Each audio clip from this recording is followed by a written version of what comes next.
slowdown. Yes. Where are you seeing the biggest problems? Where are you seeing the market headed? Tell me all about what your view is.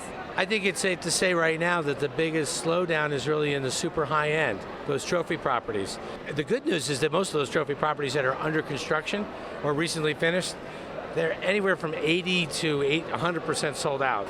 But I have been in Miami now for 25 years. I have seen these slowdowns before. They usually last anywhere from 18 to 24 months. The longest was like 2008 and 2009 for understandable reasons. Almost every one of my clients, they're starting to feel that next year's going to be reminiscent of closer to 2015. They're starting to come back because we're seeing developers adjust prices, making these properties a little more attractive, and there's, as I tried to say earlier, there's not that much inventory out there for starters. What areas are you seeing are most popular and which areas are having the hardest time? Well, despite the slowdown on the upper end, the most popular by far is still the beach. From South Beach up to Sunny Isles, it's amazing to me how popular it's become over the last 5 years, whether it's for sale or even for rent. Brickell Avenue is the Madison Avenue of Miami, or perhaps even the Wall Street of Miami. I'll tell you why. The highest concentration of commercial banks in the United States is Wall Street. Second highest concentration of commercial banks in the US is now Brickell Avenue.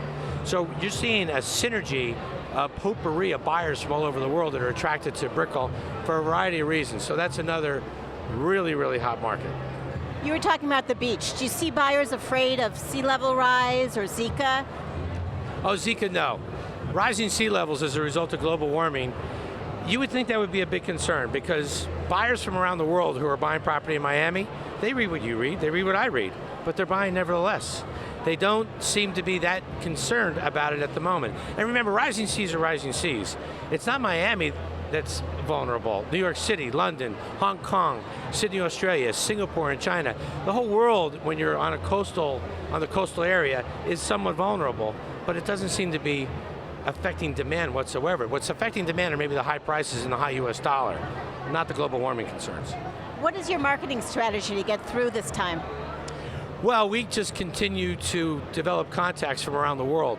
Miami has become more attractive than ever to high net worth individuals, literally around the world. So I spend most of my time prospecting for real estate brokers.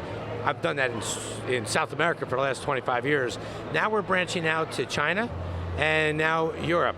What I'm going to say right now is kind of a sad story, but the rising threat of terrorism in Europe is causing interesting demand for Miami in countries like Italy, France for sure, Germany, and lately Great Britain. So that's where our next strategy is.